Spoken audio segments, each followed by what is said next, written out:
Oh, that's right. You know what time it is.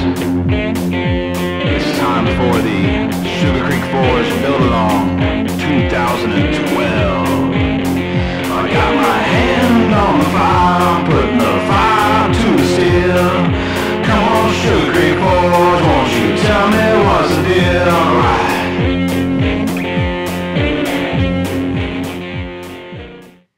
Hey, good morning, YouTubers, and special good morning to all the Sugar Creek Forge Build Along team members.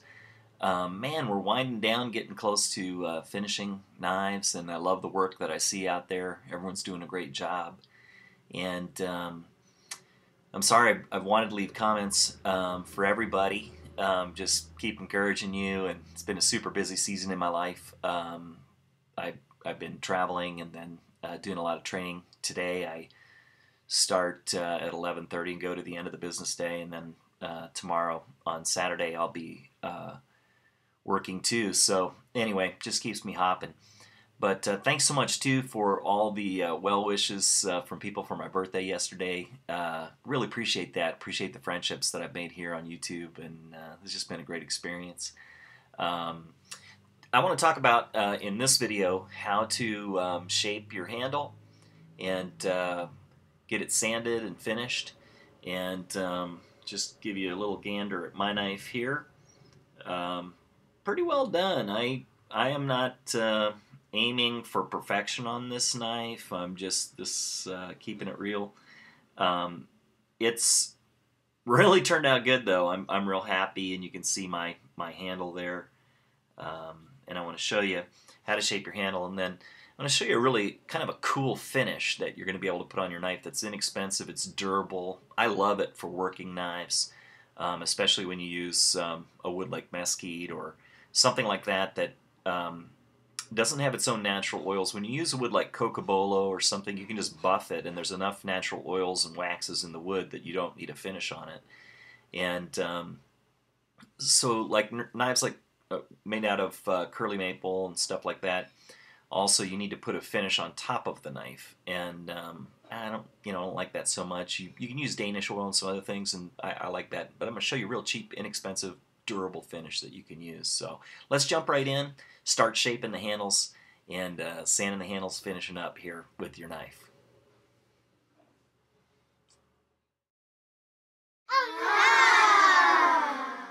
So I'm going to start shaping my handle with this wood rasp. You don't have to use this, you can use your file, and it'll even be a little safer to use your file because this can hog off a lot of wood accidentally. And the first thing I'm doing is just carefully filing or rasping about a 45-degree angle. So I'm just knocking the corner down and making an angle first before I round this. That way you can make sure very easily that your handle is evenly shaped. If you start right away trying to round it, it's hard to see if it's even or not. So I'm just carefully rasping like this, and being careful not to gouge in anywhere or take too much off. And after I do that, then I'm going to switch to my file. I'm just hogging off a little bit of material here. Now using the file. And this mesquite is not real hard. It files and shapes very easily.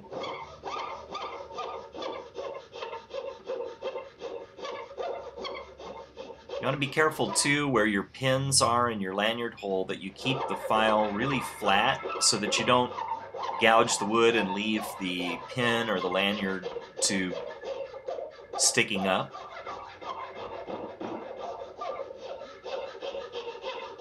Just take your time, try to work smooth, not get a lot of gouges, make sure your file is cutting, and then I'm just starting to round a little bit on that angle, not too much because I want to check it against the other side. So then we're just going to repeat the process on this side, and this will be a little easier for you to see. I've got the file, or the rasp, and you can see I'm just trying to make kind of a 45-degree. I've got the handle in my top hand, Just coming down very carefully.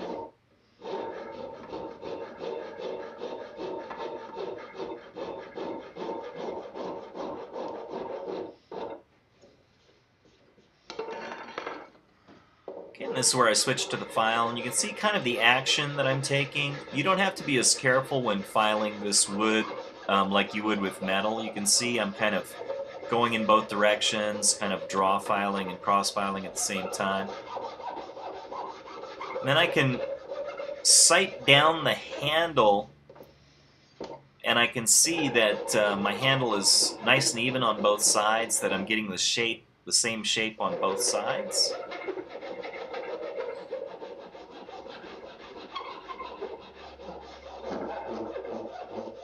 Just knocking it down nice and careful.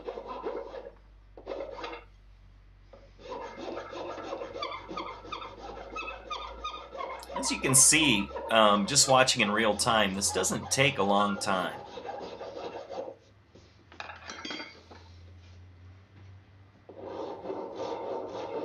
And just taking a little more off of the back.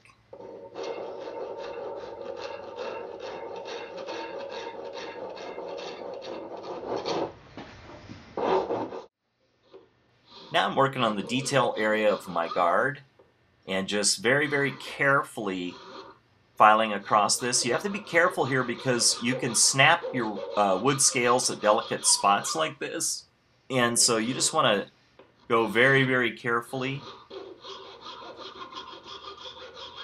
You get too much force on here, you can actually pop off part of the scale, and that's such a bummer because it's glued on. So just trying to be real careful, getting this nice and even, and then using the half round file to clean up the groove there where my guard is. And this little round file also is kind of helpful. I wouldn't have to use this, but it's nice because it fits right up in there and gives me a nice shape to this.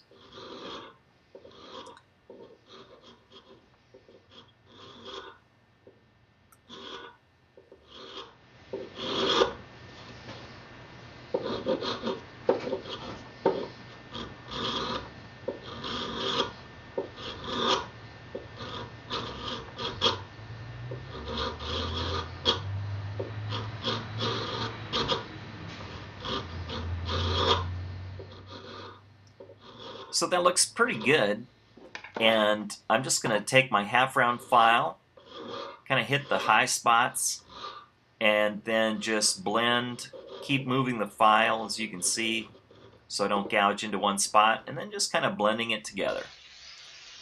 Now it's time to switch to some sandpaper, and as you can see I just take a sandpaper strip. This is off of a shop roll that I just split in half, and then we're just doing a shoe shine motion like this, up and down.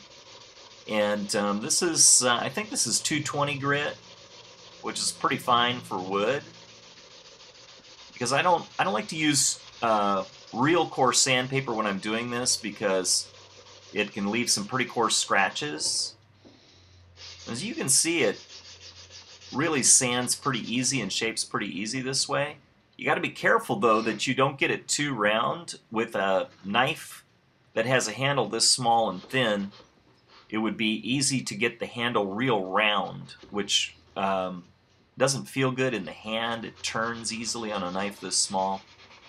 Now I'm just using the wooden block that's backed with felt, and just making sure that I get the metal that's showing through the handle, all the file marks out of that. Start cleaning up with it. The nice thing about that felt on this wooden block, it has a little bit of give, and it makes doing this real easy. So my memory card was full, and I'm glad I got enough there to show you what that looked like. As soon as I had the handle shaped to the way I wanted it, I just took it out of the vise and then just hand sanded the handle scales with successively finer paper. And I didn't go super fine on this mesquite because it's a little bit coarse. and I don't want I don't want it to be slippery. I want the handle to be a little bit tactile to the hand. And what I was talking about is, if you see the profile of this knife, the sides of the handle are, you know, rounded a little bit, but they're still kind of flat. And that's what I would recommend you go for. If you do too much of that shoe shining, you know, you can round the handle so much that when you hold it in your hand and you want to cut with it, it wants to just twist around like that. But if it's flat and you're holding it, you got a good grip in there. So I would look for that too. Also, if you can see, I filed my handles down thinner and balanced with how this knife looks. Kind of a common knife making mistake that new makers make is they put big blocky handles, you know, like really wide handles on a knife, and it just doesn't look as aesthetically pleasing. So just adjust that to where you want it. But a knife this size, it just, you know, it fits in my hand good. It's still kind of square and will work real well. Also, kind of a cool thing to note is, if you see on this knife back here, there was kind of a wormhole or something. And so here's a fun knife making tip for you. All I did was put some super glue in here. And the first time I put it in, it just soaks into the wood, and you just let it dry, and the super glue plugs up all of the pores in this wood. And then I just filled it again, and the super glue just pools in there, and let that dry. And then after that dried, I put, you know, a little bit more in, and then I just sanded the super glue like I would on the wood. And let's see if you can see that. But look how good that looks. You don't really see the glue. It's kind of transparent, and it just adds some character. But that's completely flat. There's no, if you run your finger over with your eyes closed, you don't feel anything there. So that's your cool knife making tip of the day. So I'd like to show you a really cool, inexpensive finish using this Johnson's paste wax. It's just floor wax made for wood. And this makes a super durable finish. I'm going to use my hair dryer that I bought at the thrift store, this wax, and a paper towel. So the first thing I do is turn the hair dryer on its highest heat setting, and I'm just going to start heating up the wood. And as I heat the wood, it gets really warm when I have the hair dryer this close to it. And the pores of the wood open up, and some of the natural oils and things that are in the wood start coming out. And as soon as it's warm or hot, I take this paste wax and rub it onto it. You can feel it when the wax hits the wood. The wood is warm enough where the wax gets real liquidy and sinks more deeply into the pores of the wood because they're open when it's warm. So I'm just going to really goop this onto the knife, and then I'm going to blow on it with the hair dryer again after I've let the wax dry just a little bit. And you can see the wax become liquid again on the knife, and it starts coming back up out of the pores.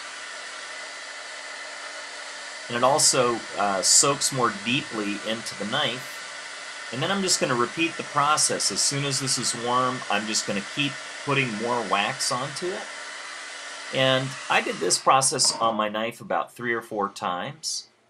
And you can see now how easily the wax kind of melts and is nice and thin and is going very deeply into the wood, much deeper in the wood than if you just put it on the outside.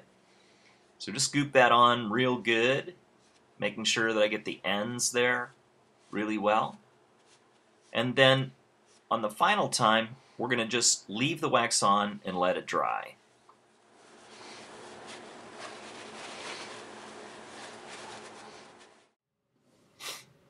Now the advantage of this kind of finish is that if you try this with a piece of wood and you just wipe some wax onto a piece of wood like you would be waxing, you know, a piece of furniture and then wipe it off, the wax is just on top of the wood. But if you do it this way, it sinks very, very deeply into the wood, and it's a very waterproof finish. It's a soft finish. You do have kind of the natural roughness of the wood. It's not as slick as if the wax is just on top. And believe it or not, this finish lasts for a long time. If you go to a museum and look at some antique furniture, much of that antique furniture is finished with wax finishes that were similar to this. And then it's so easy to just periodically put some wax on this. Very simple, no muss, no fuss. And when water hits this, it'll bead right off. So anyway, that's the technique that I used on this. You can use any kind of finish you want. I just wanted to show you something that was cheap and inexpensive and one that I really love. I've used these knives in the field with this kind of finish on them, and the hair dryer trick is a great one. Be careful because some waxes are flammable. You don't want to get the hair dryer too close and create a fire. I'll be very, very careful. If you're in doubt of that at all, don't use the hair dryer. Warm it up a little bit in the oven, not too hot, and just do the same thing. But be very, very careful.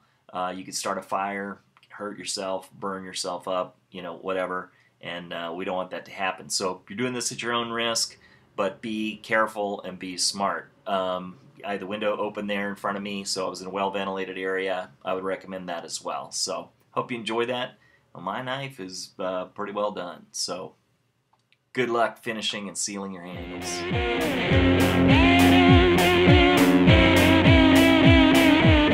Oh, that's right, so get your cameras ready and get your tools. We're gonna build us a knife, y'all. Well, Sugar Creek Forge. It's a build on 2012.